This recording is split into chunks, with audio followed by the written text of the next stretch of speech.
হরি বল। জয় গোবিন্দ, জয় রাধারানী, রাধে রাধে। শ্রীমদ্ ভগবদ গীতা যথাযথ। ওম ভগবতে বাসুদেবায়। ওম ভগবতে বাসুদেবায়। ওম ভগবতে বাসুদেবায়। ওম হরি ওম তৎসৎ। শ্রীমদ্ ভগবদ গীতার পঞ্চম অধ্যায় কর্ম সন্ন্যাস যোগ, শ্লোক নাম্বার 14। ন কৃতত্বং ন কর্মাণি লোকস্য সৃজতি প্রভু ন কর্মফল সংযোগং সম্ভবস্তু প্রবর্ততে। অনুবাদ: দেহরূপ নগরীর প্রভু জীব কর্ম সৃষ্টি করে না, সে কাউকে দিয়ে কিছু করায়ও না এবং সে কর্মের ফলও সৃষ্টি করে না। এই সবই হয় জড় প্রকৃতির গুণের প্রভাবে। তাৎপর্য: ভগবদ গীতার সপ্তম অধ্যায় অনুসারে জীব ভগবানের অন্যতম শক্তি, উৎকৃষ্ট পরা প্রকৃতি সন্তুষ্ট, যা ভগবানের জন্য বা ভগবানের অন্য প্রকৃতি নিষ্কৃষ্ট জড় বা অপরা থেকে ভিন্ন। কোনো না কোনোভাবে এই উৎকৃষ্ট পরা প্রকৃতির অংশ জীবাত্মা অনাদিকাল ধরে অপরা প্রকৃতির সংঘর্ষে আছে। জড় বা অপরা প্রকৃতিতে তার অবস্থান স্বরূপ যে অস্থায়ী দেহটি সে লাভ করে, সেটি বিভিন্ন ধরনের কার্যকলাপ এবং তাদের ফলস্বরূপ প্রতিক্রিয়াসমূহের কারণ। জীবাত্মা এইভাবে বদ্ধ দশায় আবদ্ধ হওয়ায় অজ্ঞানবশত দেহাত্মবুদ্ধিতে দেহের কার্যকলাপের ফলসমূহ ভোগ করতে থাকে। জন্ম জন্মান্তরের সঞ্চিত অজ্ঞতার পরিণামে তাকে দেহজাত দুঃখ কষ্ট ভোগ করতে হয়। কিন্তু যে মুহূর্তে জীবাত্মা দেহাত্মবুদ্ধি পরিত্যাগ করে, সেই মুহূর্তেই সে তার কর্মফলের বন্ধন থেকে মুক্ত হয়।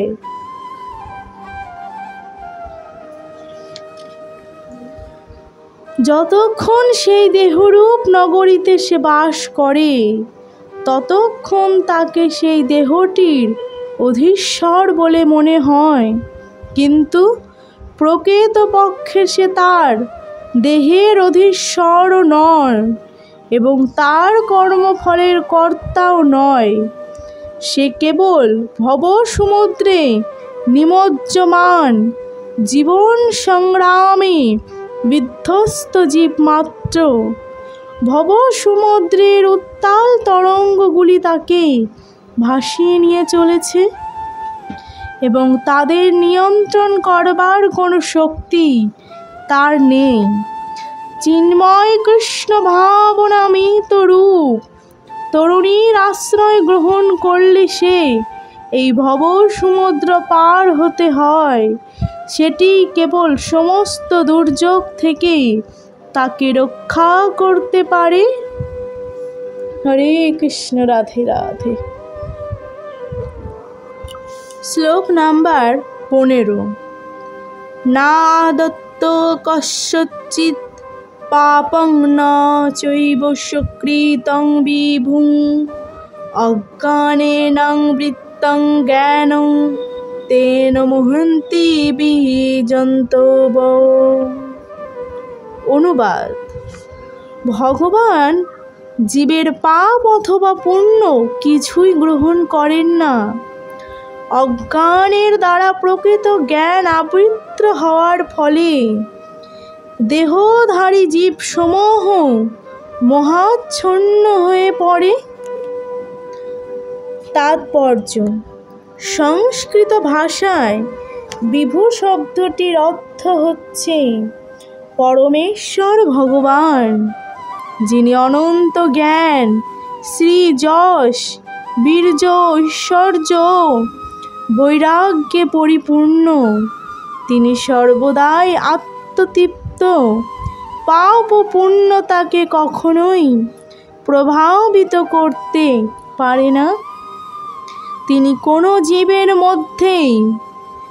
কোনো জীবের জন্যই কোনো বিশেষ অবস্থার সৃষ্টি করেন না, কিন্তু অজ্ঞানতার দ্বারা মহাচ্ছন্ন হয়ে জীব বিভিন্ন পরিস্থিতির কামনা করে এবং তার ফলে তার কর্ম ও কর্মফলের প্রবাহ শুরু হয়। জীব ভগবানের পরা প্রকৃতি জাত, তাই তার কর্ম ও কর্মফলের প্রবাহ শুরু হয়। জীব ভগবানের পরা প্রকৃতি জাত, তাই তার স্বরূপ এসে পূর্ণ জ্ঞানে অধিষ্ঠিত, কিন্তু তার সত্ত্বেও সীমিত শক্তির কারণে তার অজ্ঞানের দ্বারা প্রভাবিত হওয়ার প্রবণতা থাকে। ভগবান সর্বশক্তিমান, কিন্তু জীব তা নয়। ভগবান বিভু, কিন্তু জীব অনুসদৃশ্য। জীবাত্মার স্বাধীনভাবে ইচ্ছা করার স্বাতন্ত্র্য আছে, কিন্তু কেবল সর্বশক্তিমান ভগবানের দ্বারাই তার সেই ইচ্ছা পূর্ণ হয়। আর তাই জীব যখন তার কামনা বাসনার দ্বারা মহাচ্ছন্ন হয়ে পড়ে, তখন সেই কামনা বাসনাগুলিকে পূর্ণ করতে ভগবান তাকে অনুমোদন করেন, কিন্তু তার বিশেষ বাসনার পরিপ্রেক্ষিত তার কর্মফলের জন্য ভগবানকে কোনো অবস্থাতেই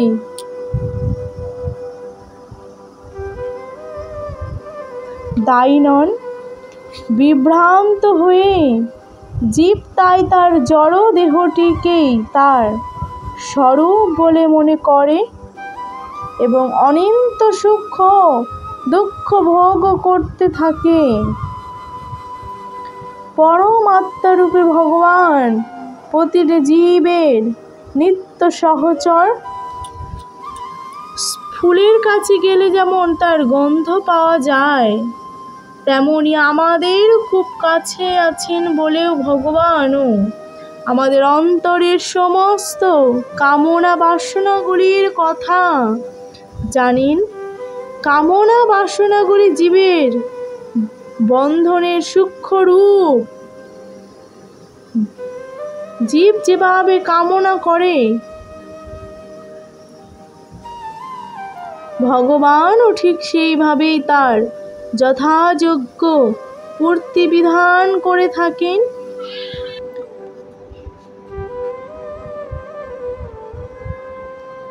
কামনা বাসনাগুলি জীবের বন্ধনের সূক্ষ্ম রূপ। জীব যেভাবে কামনা করে, ভগবানও ঠিক সেভাবেই তার যথাযোগ্য পূর্তি বিধান করে থাকেন। তাই তা নিজের ইচ্ছা পূরণ করার কোনো শক্তি জীবের নেই, কিন্তু ভগবান সমস্ত বাসনা পূর্ণ করতে পারেন। তিনি সর্বতোভাবে নিরপেক্ষ, তাই তিনি অনুস্বাতন্ত্র্য বিশিষ্ট জীবের ইচ্ছায় হস্তক্ষেপ করেন না। কিন্তু কেউ যখন শ্রীকৃষ্ণকে পাওয়ার ইচ্ছা করে, তখন ভগবান তার প্রতি বিশেষভাবে যত্নপরায়ণ হন এবং তাকে এমনভাবে ইচ্ছা করতে উৎসাহিত করেন যাতে তাকে পেয়ে সে নিত্য সুখ লাভ করতে পারে।